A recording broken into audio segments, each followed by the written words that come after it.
বিরতির পর স্বাগত। এখন খবর বিস্তারিত। বিশালগড়ে উদ্বোধন হলো নবনির্মিত কেন্দ্রীয় সংশোধনাগার। এর উদ্বোধন করেন মুখ্যমন্ত্রী মানিক সরকার, ছিলেন অর্থমন্ত্রী বাদল চৌধুরী, কারামন্ত্রী মনীন্দ্র রিয়াং। 1874 সালে ত্রিপুরার মহামান্য মহারাজা বীরচন্দ্র মানিক্য বাহাদুর 16.453 একর জায়গায় আগরতলা কেন্দ্রীয় কারাগারটি প্রতিষ্ঠা করেন। এই কেন্দ্রীয় কারাগারে 12টি ওয়ার্ডে বন্দী, ধারণ ক্ষমতা 355 জন।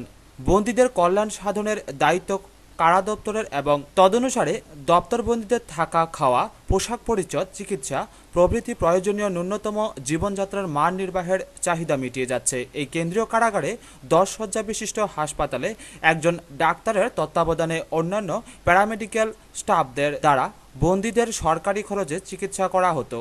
প্রয়োজনে চিকিৎসার জন্য বন্দীদেরকে কারাগারের বাইরে রাজ্য হাসপাতালগুলিতে পাঠানো হয়ে থাকে এবং যথাযথ চিকিৎসার জন্য রাজ্য মেডিকেল বোর্ডের রেফার মূল্যে রাজ্যের বাইরেও পাঠানো হয়ে থাকে। কারাগারে সাংস্কৃতিক অনুষ্ঠানের জন্য বিভিন্ন প্রকার বাদ্যযন্ত্রপাতির ব্যবস্থা করা হয়েছে।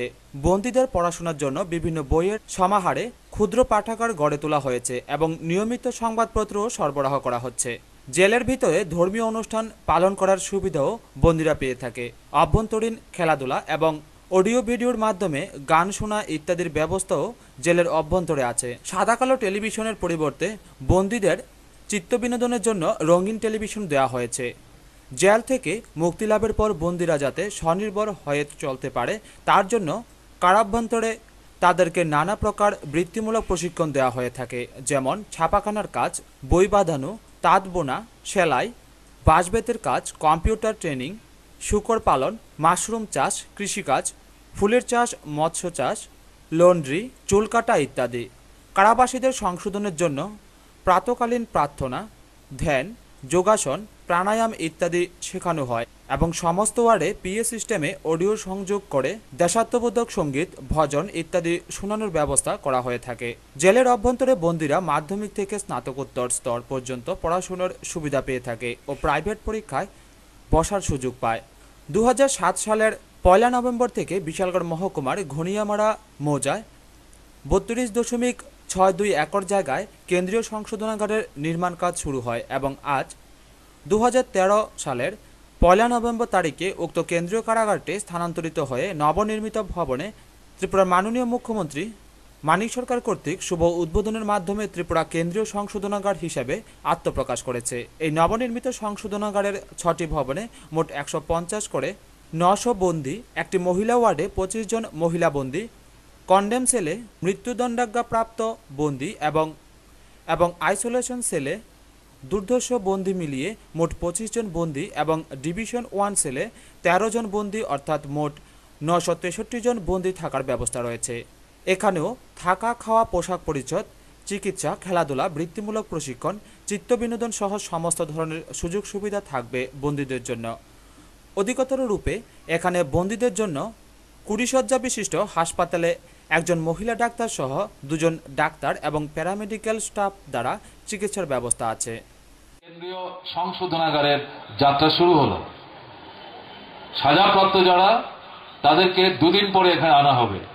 কালকে কালী পুজো, সবাই ব্যস্ত থাকবেন, ছুটির দিন। আমরাই বলেছি আজ এবং কাল তাদেরকে এখানে আনা নেওয়া করার জন্য ব্যস্ততা দেখাবার কোনো দরকার নেই। তারা 3 বা 4 তারিখ থেকে এখানে আসতে শুরু করবেন। কিন্তু যাত্রা শুরু হয়ে গেল।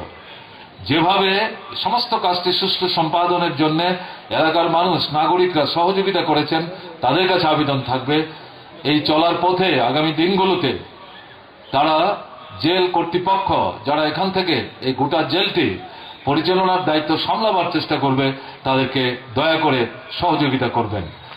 এটাও আমাদের কাছে একটা অভিজ্ঞতা। আর আজকে কেন্দ্রীয় কারাগার না, সব মিলিয়ে যত জায়গা আছে তার অর্ধেকও আমরা কাজে লাগাতে পারছি না। দরকার নাই। এই যে জায়গাগুলো খালি পড়ে আছে, এতে কিন্তু আমাদের মনে কোনো দুঃখ নাই, কষ্ট নাই, আমরা আনন্দিত। বরং এই সংখ্যা আরো যদি কমানো যায়, এটাকে যদি শূন্যের কোঠায় নিয়ে আসা যায়, তাহলে আমরা দারুণভাবে খুশি হব। এটা করতে গেলে পর যে আবেদন আমি আপনাদের কাছে করলাম, আপনারা যখন অসুস্থ হন তাহলে আপনাদের যেতে হয় হাসপাতালে। হাসপাতালে চিকিৎসা করে তারপর ভালো হয়ে বাড়ি করে ফিরে আসেন। তো যারা অপরাধ করেন, সমাজে অপরাধী হিসেবে চিহ্নিত হন, জেল হয়, অন্য রকমের শাস্তি হয়, এই জেলখানা আসলে পরে সেই ভালো করা, কি অপরাধ করেছেন, কি জন্য আপনাকে জেলে আসতে হয়েছে, সেই অপরাধগুলি যাতে আর করতে না হয় সেটাকে চিন্তা ভাবনার মধ্যে রেখে আজকে সেই জেলখানাকে গড়ে তোলা হচ্ছে। আমার এখানে কনভিক্ট কন্ডাক্টর যারা থাকবেন তাদের ক্ষেত্রে তাদের বিভিন্ন ধরনের তাদের ভুলকে শুধরে দেওয়ার জন্য তাদের বিভিন্ন যে বিষয়গুলি আমাদের চিন্তা ভাবনা করার দরকার আছে সেগুলি কিন্তু প্রতিনিয়ত যাতে ত্রুটিমুক্তভাবে এখানে যারা দায়িত্বপ্রাপ্ত আমার অফিসার যারা থাকবেন তাদের কিন্তু সেদিকে লক্ষ্য রাখা দরকার আছে, যাতে ত্রুটি পূর্ণভাবে যাতে ত্রুটি মুক্তভাবে যাতে আমরা কাজ করতে পারি। কোনো যাতে এখানে এই চার দেওয়ালের ভিতরে যা যে কিছু কাজ হবে সেটা যাতে অন্তত তার যাতে সুনাম থাকে, তার সাথে মানুষের কাছে অন্তত যাতে একটা সঙ্গতি থাকে, তাকে প্রচারের যে আছে অনেক পরিবর্তন ঘটার জন্য এখন যে বিষয়গুলি আমরা দেখছি, বিশেষ করে পঠন পাঠনের জন্য আমাদের যে শিক্ষা যে ব্যবস্থা। বিশালগড় থেকে শম্পা ভৌমিকের রিপোর্ট, খবর ত্রিপুরা। সিবিআই 3 সদস্যের প্রতিনিধি দল সোনামুড়ায় এসে পৌঁছলেন আজ সন্ধ্যায়। আন্তর্জাতিক জাল পাসপোর্ট চক্রের মূল পান্ডা আব্দুল লতিফকে ট্রানজিট রিমান্ডে নিতে সিবিআইয়ের এই বিশেষ প্রতিনিধি দল সোনামুড়ায় আসেন। 3 সদস্যের সিবিআই দল সন্ধে সোনামুড়ায় পৌঁছল। সিবিআইয়ের কলকাতা দুর্নীতি দমন শাখার এসআই সিকে সিং এর নেতৃত্বে 3 সদস্যের প্রতিনিধি দল আসেন সোনামুড়া থেকে আন্তর্জাতিক জাল পাসপোর্টের চক্রের মূল পান্ডা আব্দুল লতিফকে ট্রানজিট রিমান্ডে নিতে।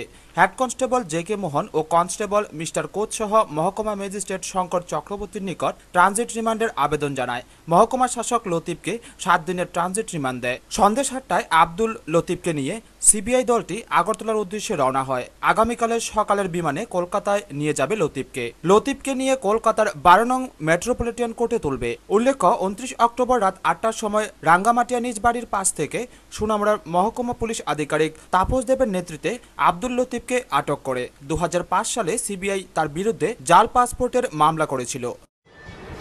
এই যে এখানে আব্দুল লতিফ আমাদের রাঙ্গামাটিয়ার যে লোকটা, যাকে আমাদের সোনামুড়া যে এসডিপিও সোনামুড়া যাকে অ্যারেস্ট করলেন, সে অ্যাকচুয়ালি 2005 সনে সিবিআই কোর্টে একটা চার্জশিট দেওয়া হয়েছিল। সিবিআই কাছে একজন লোক কমপ্লেন করেছিল তার বিরুদ্ধে।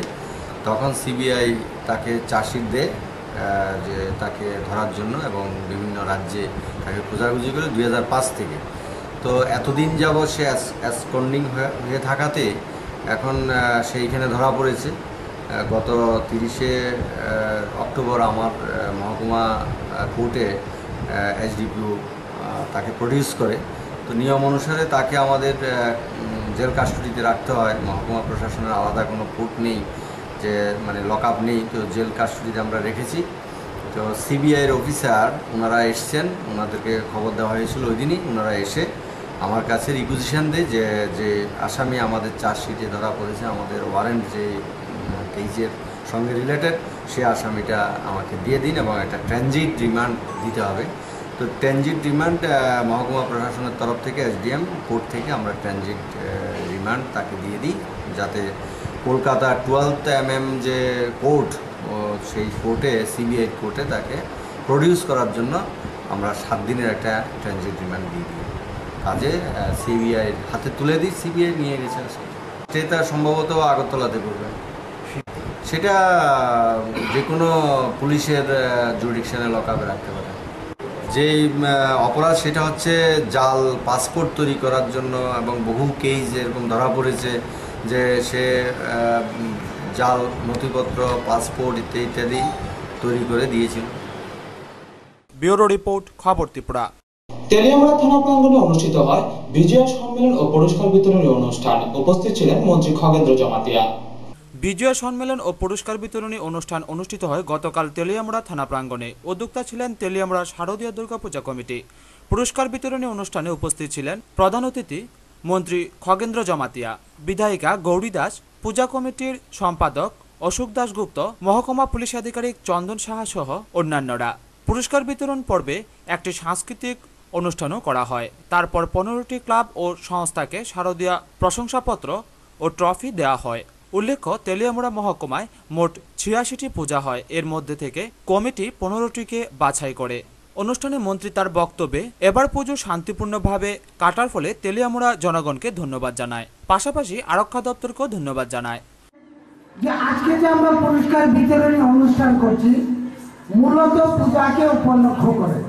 ইতিমধ্যে এখানে বলবার চেষ্টা হয়েছে যে আমাদের তেলিয়ামুড়া মহকুমার মধ্যে প্রায় ৮৬টি পূজা হয়েছে এবং আমাদের মূল বার্তাই ছিল এই সর্বজনীন পূজা উপলক্ষে যে আমরা শান্তি চাই, সম্প্রীতি চাই এবং পূজাকে খুব সুন্দরভাবে সম্পন্ন করবার জন্য আরক্ষা দপ্তরের পক্ষ থেকে ত্রিপুরা এই তেলিয়ামুড়া মহকুমা জনসাধারণ কাছে আহ্বান করা হয়েছিল যে আপনারা সবাই মিলে শান্তি শৃঙ্খলা রক্ষা করুন এবং পূজাকে সুন্দরভাবে সম্পন্ন করুন। এই আহ্বান জানিয়েছিলেন আমাদের পূজা কমিটির পক্ষ থেকে এবং এটাই মূল বক্তব্য। আপনি জানেন যে আমাদের ত্রিপুরা রাজ্যে আমরা একটা কথাই বলি, শান্তি হচ্ছে আমাদের উন্নয়নের প্রধান ধাপ। শান্তি ছাড়া উন্নয়ন হয় না। শান্তির একমাত্র প্রাক সত্য হচ্ছে শান্তি। উন্নয়নের তেলিয়ামুড়া থেকে সঞ্জিত দাসের রিপোর্ট, খবর ত্রিপুরা। দীর্ঘ ২.৫ মাস পর আবারও খবরের শিরোনামে উঠে আসলো আইএলএস হাসপাতাল। কারণ একটাই, বৈশালী চৌধুরীর ৮২ দিন মৃত্যুর সঙ্গে লড়াই করে নিজের বাড়িতে ফেরা। আইএলএস হাসপাতালে নার্সিং পড়তে গিয়ে ১৩ই আগস্ট দুর্ঘটনাগ্রস্ত হয়ে পড়েছিলেন বিলুনিয়ার মেয়ে বৈশালী চৌধুরী। এরপর ২.৫ মাসের মৃত্যুর সঙ্গে লড়াই, প্রায় নিঃস্ব গোটা পরিবার। অবশেষে মেয়েকে ফিরিয়ে আনলেন বাড়িতে। বর্তমানে সকলের আদরের মেরিকে রাখা হয়েছে বিলুনিয়া হাসপাতালের একটি কেবিনে। শনিবার মেরিকে দেখতে হাসপাতালে যান বিলুনিয়া নগর পঞ্চায়েতের চেয়ারম্যান দীপঙ্কর সেন। কথা বলেন তার মা বাবার সাথে। দু একবার মেরির মাথায় হাত রেখে বৈশালী বলে ডাকও দেন দীপঙ্কর বাবু। তবে নিস্তেজ বৈশালী দু চোখের পাতা নাড়ল না। এসব দেখে চেয়ারম্যানের আক্ষেপ, আইএলএস কর্তৃপক্ষ কাজটা ঠিক করেনি। ওর ব্যাপারে একটু সহৃদয় হওয়া উচিত ছিল কর্তৃপক্ষের। বৈশালীকে তো দেখে এলাম, হসপিটালে আছে, বিলোনিয়া হাসপাতালে খুব গুরুতর অবস্থায় সে আছে। নার্সিং লাগবে অনেকদিন ধরেই। এই নার্সিংটাও যতদিন এখানে থাকবে ভালোভাবে সেই নার্সিংটা করতে হবে। আমরা হাসপাতাল কর্তৃপক্ষের সঙ্গে কথা বলবো। কিন্তু যেটা খারাপ লেগেছে যে আইএলএস যেখানে পড়তো সে, তাদের আরও দায়িত্ব নেওয়া উচিত ছিল। আমার এখানেই হচ্ছে বক্তব্য। ঘটনা যাই হোক, কি হয়েছে সেটা তদন্ত সাপেক্ষে বের হবে। কিন্তু আইএলএসে সে পড়তো, সেখানে তাদের নিজস্ব হাসপাতাল আছে, সেই হাসপাতালে তার ট্রিটমেন্টের সুযোগ করে দিয়ে অন্তত এই কর্তব্যটা আইএলএসের দেখানো উচিত ছিল। এটাই হচ্ছে আমার বক্তব্য। আর এখানে যে ট্রিটমেন্ট চলছে, আমরা ডাক্তারদের সঙ্গে আমরা কথা বলেছি, আবার বলবো আমরা, যাতে কোনো ধরনের ত্রুটি এখানে না থাকে। সহানুভূতির সঙ্গে বিষয়টাকে দেখে এটা আমরা দেব। অন্যদিকে দুপুর ২টায় নিজের দলবল নিয়ে হাসপাতালে বৈশালীকে দেখতে আসেন গ্রামীণ কংগ্রেসের প্রতিষ্ঠাতা সুবল ভৌমিক। বৈশালীর শরীরের খোঁজ খবর করেন, কথা বলেন বৈশালীর পরিবারের সঙ্গে, পাশে থাকার আশ্বাস দিলেন মাকে। আর হাসপাতাল থেকে বেরিয়ে যাওয়ার মুখে রাজ্য সরকার ও আইএলএস কর্তৃপক্ষকে প্রত্যাশিতভাবেই কাঠগড়ায় দাঁড় করালেন। ৫০ লক্ষ টাকা ক্ষতিপূরণ না দিলে আইএলএস কর্তৃপক্ষের বিরুদ্ধে জেহাদ জারি রাখার হুঁশিয়ারিও দিলেন। এই বৈশালী চৌধুরীর ঘটনায় আইএলএস কর্তৃপক্ষকে তার ট্রিটমেন্ট বাবদ যত টাকা খরচ হয়েছে, প্রায় ২০ লক্ষাধিক টাকা খরচ হয়েছে, এবং বাকি জীবন ও যদি বেঁচে থাকে, আমরা ভগবানের কাছে, আমরা উপরওয়ালার কাছে আশা চাইছি যে ও যেন সুস্থ হয়ে ফিরে আসে। সারা জীবন যদিও সবকিছুর মধ্যেই সকলের একটাই প্রার্থনা, মেরি যেন তাড়াতাড়ি ভালো হয়ে ওঠে। আর তখন হয়তো সেই অভিশপ্ত ঘটনার আসল রহস্য উদ্ঘাট হবে তখনই। ব্যুরো রিপোর্ট, খবর ত্রিপুরা। তথ্য সংস্কৃতি দপ্তর এবং কমলপুর নগর পঞ্চায়েতের যৌথ উদ্যোগে কমলপুরে শুরু হলো ৩ দিনব্যাপী চলচ্চিত্র উৎসব ও প্রদর্শনী। বাংলাদেশের বিজয় দিবস উপলক্ষে মুক্তিযুদ্ধ বিষয়ক শীর্ষক ইতিহাস কথা কয় ৩ দিনব্যাপী চলচ্চিত্র উৎসব ও আলোকচিত্র প্রদর্শনী গতকাল রাত থেকে কমলপুর গঙ্গানগর কমিউনিটি হলে শুরু হয়েছে। ৩ দিনব্যাপী এই উৎসবের প্রদীপ প্রজ্বলন করে সূচনা করেন বিধায়ক বিজয় লক্ষ্মী সিনহা। তাছাড়া উদ্বোধনী অনুষ্ঠানে উপস্থিত ছিলেন মহকুমা শাসক রাবেল হেমেন্দ্র কুমার, ধলাই জেলা পরিষদের সভাধিপতি শ্রীমতী প্রণতি দাস, বিধায়ক সুধীর দাস, মহকুমা পুলিশ আধিকারিক বিকাশ দেব, কমলপুর নগর পঞ্চায়েতের চেয়ারম্যান শ্রীমতী খনা দাস, মহকুমা information culture officer Prosenjit Chowdhury সহ আরও অনেকে। বাংলাদেশের প্রতিনিধি হিসেবে উপস্থিত ছিলেন দেশ একটি সম্মিলিত উচ্চারণ নামে বাংলাদেশের সামাজিক সংস্থার কর্ণধার শাহাবুদ্দিন মজুমদার। তিনি তার ভাষণে ৭১-এর মুক্তিযুদ্ধে ভারত ও ত্রিপুরা সরকারের অবদানের কথা তুলে ধরেন। ১৯৭১ সালে ৩০ লক্ষ শহীদ এবং ৩ লক্ষ মা-বোনের ইজ্জত সংগ্রামের বিনিময়ে আমরা পেয়েছি আমাদের স্বাধীনতা। সেই স্বাধীনতার ফল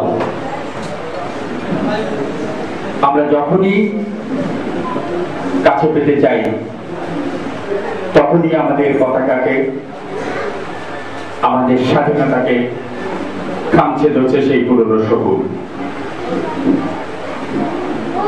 আজকে বাংলাদেশের যে রাজনৈতিক প্রেক্ষাপট, সে কথা সূত্র ধরে আমি বলতে চাই, আপনারা জানেন তথ্য সংস্কৃতি দপ্তরের উদ্যোগে কমলপুর নগর পঞ্চায়েতের সহযোগিতায় 3 দিনব্যাপী চলচ্চিত্র উৎসবে প্রথম দিনই ছিল দর্শকের লক্ষণীয় উপস্থিতি। Bureau report.